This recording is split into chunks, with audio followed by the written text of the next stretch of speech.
Hello friends, welcome to favourite channel the studious. मैं अंकित आपका स्वागत करता हूं। आज हम लोग बात करने वाले हैं बहुत इंपॉर्टेंट टॉपिक यानी कि water resources in India and type of irrigations. यहां पर ज्योग्राफी में क्लास 10th आईसीएसई बोर्ड बहुत इंपॉर्टेंट टॉपिक, साथ ही साथ जीके रिलेटेड, जीएस रिलेटेड जितने भी एग्जाम्स हैं जैसे पीसीएस, एसएससी, इसमें भी बहुत इंपॉर्टेंट रोल प्ले करता है। चलिए बिना टाइम वेस्ट किए वीडियो को शुरू करते हैं।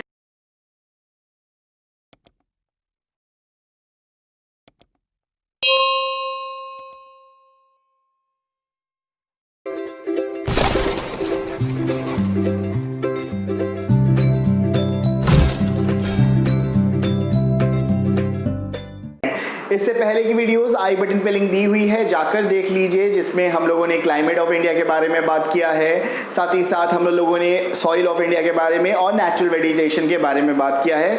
ज्योग्राफी का लिंक दिया हुआ है, जाकर देख लीजिए। आज हम लोग बात करने वाले हैं वाटर रिसोर्सेज की। वाटर रिसोर्सेज देखिए क्या है।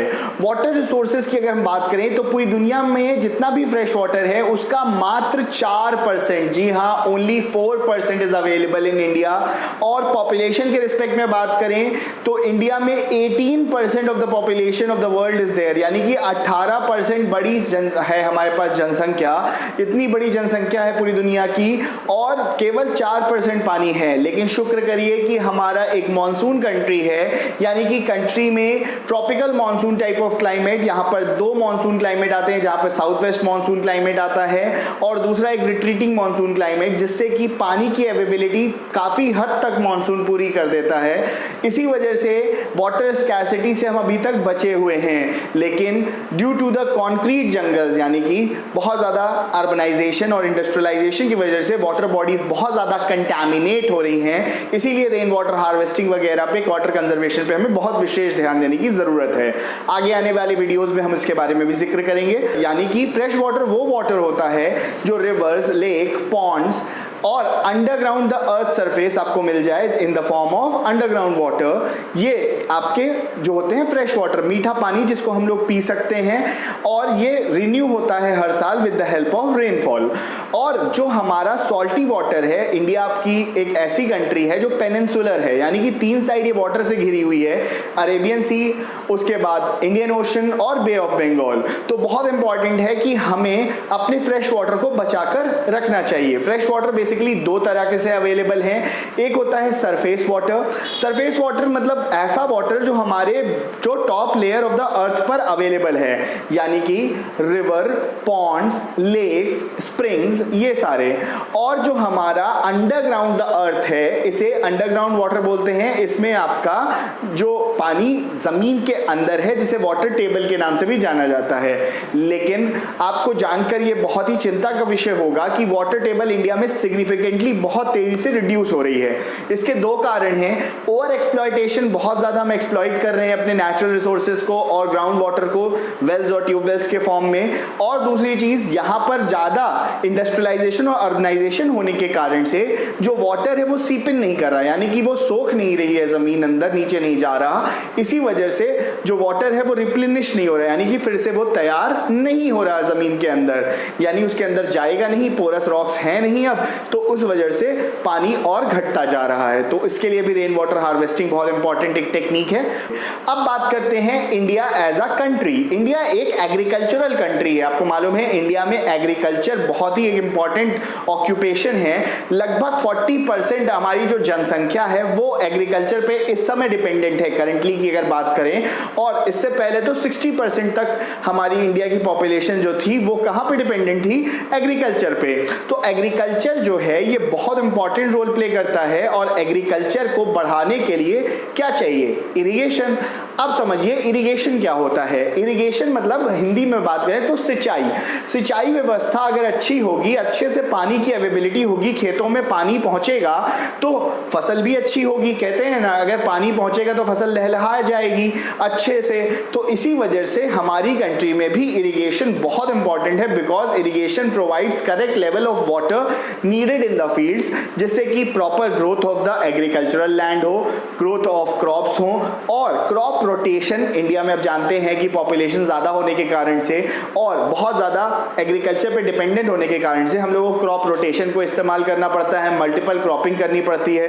तो इसके लिए इरिगेशन बहुत ज़्यादा इंपॉर्टेंट है। इरिगेशन की अगर हम बात करें तो इरिगेशन के लिए हम लोग सबसे ज़्यादा मानसून पे डिपेंडेंट रहते हैं। इसीलिए एक बहुत इंपॉर्टेंट क्वेश्चन आता है कि why does Indians depend upon the monsoons. तो मानसून पे हम इसलिए बहुत ज़्यादा डिपेंडेंट हैं क्योंकि जितनी भी हमारी रिवर्स हैं वो मानसून सीजन में अच्छे से पानी उनमें आ जाता है, जिसकी वजह से कैनाल्स जो हैं हमारे प्लस वाटर जो है हमारे अवेलेबल होंगे in the fields, water supply आएगी और इरिगेशन का बहुत अच्छा सोर्स है। बट प्रॉब्लम्स क्या है इंडियन मानसून से, ये भी बहुत इंपॉर्टेंट क्वेश्चन पूछा जाता है। प्रॉब्लम्स ये है कि that monsoons are erratic in nature.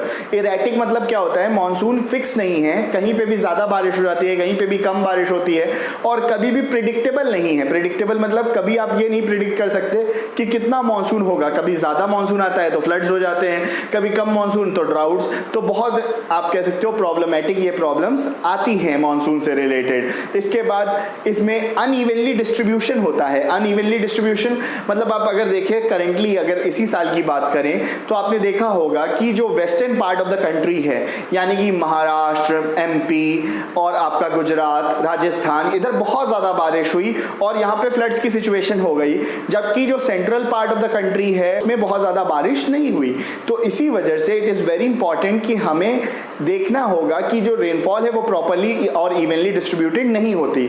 इसीलिए alternative means of irrigation develop करना बहुत ज़रूरी था और समय के साथ उसको डेवलप किया गया क्योंकि too much dependency on monsoons बहुत अच्छी नहीं होती। तो रिवर सिस्टम है इंडिया में, ये दो पार्ट्स में डिवाइडेड है, एक नदर्न रिवर सिस्टम और एक southern river system. Northern river system जो है ये बहुत इंपॉर्टेंट है और यहाँ पर water through out the year available रहता है। इसे पेरिनियल रिवर्स भी कहते हैं। वाई? बिकॉज यहाँ पर वाटर पूरे साल अवेलेबल है। इसमें जैसे गंगा हो गया, यमुना हो गया, इंडस हो गया, ब्रह्मपुत्र हो गया, यहाँ पर पानी through out the year available है। क्यों? क्योंकि ये स्नो फेड रिवर्स हैं, हिमालयाज से निकलती हैं और हिमालयाज में पानी जो है वो बर्फ पिघलता है तो पूरे साल बना रहता है। इसी वजह से स्नो फेड रिवर्स हैं और यहाँ पर मानसून सीजन में और ज़्यादा यहाँ पे पानी आ जाता है। लेकिन यहाँ पर अगर हम बात करें सदर्न इंडियन रिवर्स की, ये बेसिकली मानसून फेड रिवर्स होती हैं। मानसून फेड रिवर्स मतलब कि जब मानसून होता है तब तो इसमें अच्छा खासा पानी होता है, लेकिन जब मानसून नहीं होता तो छोटी स्ट्रीम्स की तरह या ड्राई स्ट्रीम्स की तरह ही फ्लो करती हैं या वहाँ पे पानी ना के बराबर रहता है। और वहाँ पर जो टेरेन है जैसे कि नदर्न इंडियन रिवर्स, यहाँ पे पानी होने के कारण से ये नेविगेबल होती है थ्रू आउट द ईयर। हम एक जगह से दूसरी जगह जा सकते हैं नदर्न इंडियन रिवर्स में, लेकिन सदर्न इंडियन रिवर्स नेविगेबल नहीं होती क्योंकि इनका टेरेन बहुत ही अब्रप्ट होता है, उबड़ खाबड़ होता है और यहाँ पे रॉकी आप कह सकते हो एरियाज हैं, इसीलिए नेविगेबल बहुत ज़्यादा नहीं है। तो ये चीज़ बहुत ध्यान रखिएगा। आज बेसिकली इरिगेशन में हम लोग 3 पार्ट कवर करेंगे। यहाँ पर वेल इरिगेशन के बारे में बात होगी, ट्यूबवेल इरिगेशन के बारे में बात होगी और कैनाल इरिगेशन के बारे में। तीनों ही बहुत इंपॉर्टेंट है आपके बोर्ड के पॉइंट ऑफ व्यू से। ये जो क्वेश्चंस पूछे जाते हैं वो कि एडवांटेजेस क्या है इसके, डिसएडवांटेजेस क्या है, किन एरियाज में मिलते हैं और किस तरह से इसमें यूज किया जाता है। तो एक एक करके बात कर लेते हैं। सबसे पहले वेल इरिगेशन के बारे में बात करते हैं। इरिगेशन वो है जो आपके ऐसे एरियाज में अवेलेबल है where the ground water is in plenty. जहां पर ग्राउंड वाटर ज्यादा होगा, ग्राउंड वाटर ऊपर होगा, वहीं पर आपका क्या आएगा, वेल इरिगेशन। यानी कि northern part of the country, southern part of the country में बहुत ज्यादा आपको वेल इरिगेशन नहीं मिलेगा, northern part of the country में ही मिलेगा। क्यों? क्योंकि सबसे पहली चीज, what are the conditions for digging a well. बहुत इंपॉर्टेंट क्वेश्चन पूछा जाता है। उसमें सबसे पहला सॉफ्ट सॉइल होनी चाहिए। सॉइल सॉफ्ट होगी तभी तो आप नीचे तक जाओगे। अगर बहुत ही हार्ड रॉक मिलेगा, बहुत ज्यादा आप कह सकते हो बड़ी मोटी रॉक की चट्टानें मिलेगी तो आप नहीं जा सकते। इसीलिए आप हमेशा सॉफ्ट सॉइल ढूंढते हैं। सेकेंड, वाटर टेबल हाई होना चाहिए। Third, availability of the perennial rivers होने चाहिए जिसकी वजह से वाटर सीप इन करेगा और अवेबिलिटी ऑफ द वाटर हमेशा बनी रहेगी। इसी वजह से हमें देखना चाहिए कि ये एरियाज कौन से होंगे इंडिया में। आपके नदर्न इंडिया में भी कुछ स्पेसिफिक एरियाज जैसे कि उत्तर प्रदेश, उसके बाद मध्य प्रदेश, इसके बाद आप राजस्थान, गुजरात, ये कुछ एरियाज हैं जहां पर वेल इरिगेशन बहुत ज्यादा प्रोमिनेंटली यूज किया जाता है। पंजाब और हरियाणा में भी वेल इरिगेशन होता है, लेकिन वहां पर ट्यूबवेल इरिगेशन ज्यादा है, अभी उसके बारे में बात करेंगे। वेल इरिगेशन बेसिकली क्या होता है, यहां पर आपने देखा होगा यहां पे दो तरह के वेल्स होते हैं, लाइन्ड वेल्स और अनलाइन्ड वेल्स। लाइन्ड वेल्स वो होते हैं जहां पर पक्के वेल्स होते हैं, यानी कि ये पूरी तरह से कवर्ड होते हैं, कंक्रीट वगैरह लगा होता है, इसमें गंदगी नहीं जाती और कई बार इसे कवर करके रखा जाता है जिससे कि कोई भी जानवर, कोई भी आप कह सकते हो गंदगी वगैरह इसके नीचे ना जाए, पानी में ना गिरे। और अनलाइन्ड वेल क्या होते हैं, कच्चा वेल्स, जहां पर क्या होता है कि मिट्टी, गंदगी सब कुछ गिरती रहती है और बहुत ज्यादा प्रॉब्लम्स होती हैं। अब इसका एडवांटेज समझ लीजिए। एडवांटेज क्या है वेल इरिगेशन का? Well irrigation large part of the country को कवर करती है और northern part of the India में बहुत इंपॉर्टेंट सोर्स ऑफ इरिगेशन है और ये एक बड़ी पॉपुलेशन में इंपॉर्टेंट रोल प्ले करती है ड्रिंकिंग वाटर के लिए भी। एडवांटेजेस की बात करें वेल इरिगेशन की, तो सबसे पहला ये एक बहुत कम कॉस्ट में तैयार हो जाता है, कॉस्ट फ्रेंडली होता है। सेकेंड, इट इज आप कह सकते हो ऑक्यूपाइंग लेस स्पेस है और ये कम्युनिटी यूज के लिए भी हो सकता है। कम्युनिटी मतलब जब पूरे लोग साथ में मिलकर यूज करें और पर्सनली जब कोई अपना वेल डिग करवा ले, बहुत ज्यादा पैसे नहीं लगते इसमें, चीप है और वाटर जो हमेशा अवेलेबल रहता है। नेक्स्ट डिसएडवांटेजेस इसके समझ लीजिए। दो एडवांटेज हर के आपको आने चाहिए। पहला डिसएडवांटेज समझ लीजिए, it is not good for the southern India और those areas where the water table is low. जहां पे वाटर टेबल लो होगा वहां के लिए अच्छा नहीं है।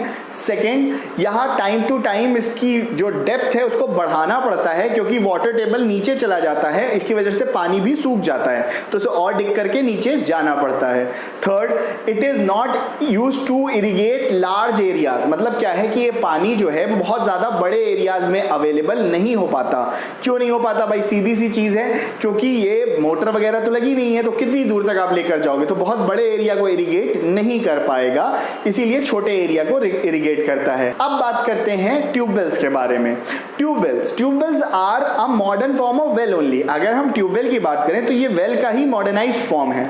वेल जो थे ये वेल आपके ग्राउंड वाटर को यूज करते हैं, ट्यूबवेल भी ग्राउंड वाटर को ही यूज करता है।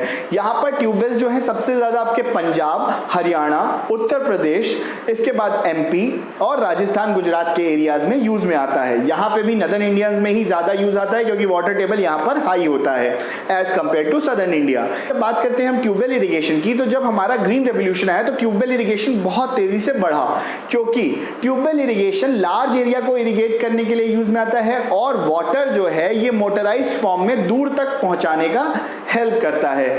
चलिए सबसे पहले इसके एडवांटेजेस की बात करते हैं। ट्यूबवेल्स आपके जो होते हैं लार्ज एरिया को इरिगेट करते हैं। Second, they are cheap when they are used throughout the year. जब थ्रू आउट द ईयर इसको यूज करते हैं तो सस्ते पड़ते हैं ये और लार्ज एरिया को इरिगेट करने के लिए यूज में आते हैं। Third, they use the ground water, they are available throughout the year. Third इसमें क्या है कि ग्राउंड वाटर को यूज करते हैं तो पूरे साल अवेलेबल रहते हैं। अभी इसकी डिसएडवांटेज की बात करें तो high cost of electricity.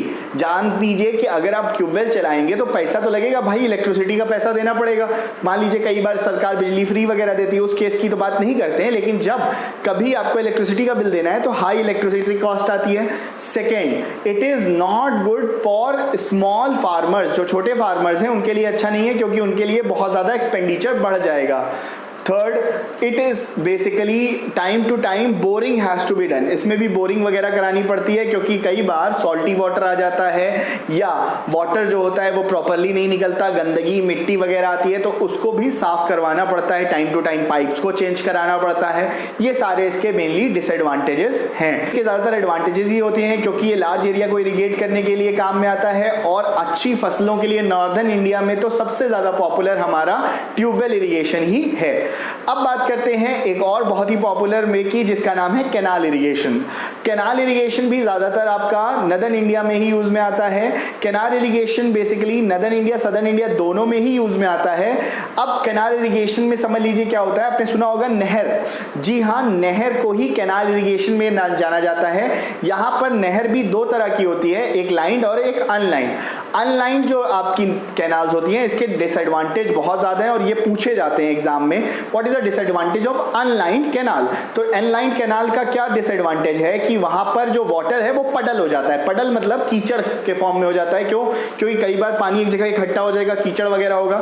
Second, जो सॉल्ट्स वगैरह हैं वो वाटर में मिल जाते हैं, पर्कुलेट कर जाते हैं। थर्ड, यहाँ पर गंदगी वगैरह जो मिट्टी वगैरह है वो मिक्स हो जाती है वाटर में। अब बात करते हैं लाइंड कैनाल्स की। लाइंड कैनाल्स बहुत ही इंपॉर्टेंट है और बहुत ज़्यादा आजकल यूज़ में आते हैं और मॉडर्न इरिगेशन मेथड में बहुत इंपॉर्टेंट हैं।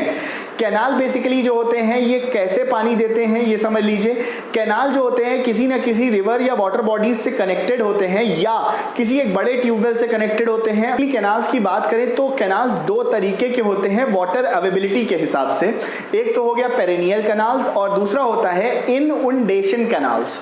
अब देखिए पेरेनियल कैनाल्स क्या है। पेरेनियल कैनाल्स वो कैनाल्स हैं जो ऐसी रिवर्स के साथ ज्वाइन होते हैं जो नदर्न इंडिया में फ्लो करती हैं, जहां पे water through out the year available रहता है। तो इसका एडवांटेज क्या हो गया कि through out the year water available रहेगा और लार्ज एरिया को कवर कर सकता है और ये चीप होता है। डिसएडवांटेज क्या है कि वाटर में सॉल्ट वगैरह मिक्स हो जाते हैं। सेकेंड, वाटर कई भी कभार पडल हो जाता है, गंदा हो जाता है, कीचड़ वगैरह हो जाता है। थर्ड, देयर इज आप कह सकते हो sometimes salts and other accumulated deficiencies which are found in water. बात करते हैं इंडेंटेशन कैनाल्स की। इंडेंटेशन कैनाल्स देखिए क्या होते हैं। ये ऐसे कैनाल्स होते हैं जो मेन रिवर की माउथ से थोड़ा सा ऊपर बनाए जाते हैं। यानी कि इंडेंटेशन ये कैनाल्स होते हैं जहां पर रिवर्स के माउथ, जो रिवर का नॉर्मल माउथ होता है उससे ऊपर होते हैं। ज्यादातर ये पानी तब देते हैं जब रिवर में फ्लड्स वगैरह आए होते हैं या उनमें पानी बहुत ज्यादा हो। तब क्या होगा कि रिवर का माउथ ऊपर की तरफ जाएगा तो वो कैनाल में पानी ऑटोमेटिकली जाएगा और वो जाकर खेतों में और अलग अलग एरियाज जहां पर ये आपके कैनाल्स बने होंगे वहां तक पानी पहुंचाएगा। ये ज्यादातर सतलज रिवर सिस्टम में बनाया गया कैनाल्स है, इंडेंटेशन कैनाल्स। लेकिन ये बहुत ज्यादा पॉपुलर इसलिए नहीं है क्योंकि ये साल भर यूज में नहीं आता। डिसएडवांटेज ही एग्जाम में पूछा जाता है। तो इसका मेनली डिसएडवांटेज क्या है? It is not available throughout the year, it is only available during the floods. और केवल फ्लड्स के समय अवेलेबल है क्योंकि आपका जब माउथ ऑफ द रिवर बढ़ता है तब जाके इसमें पानी जाता है।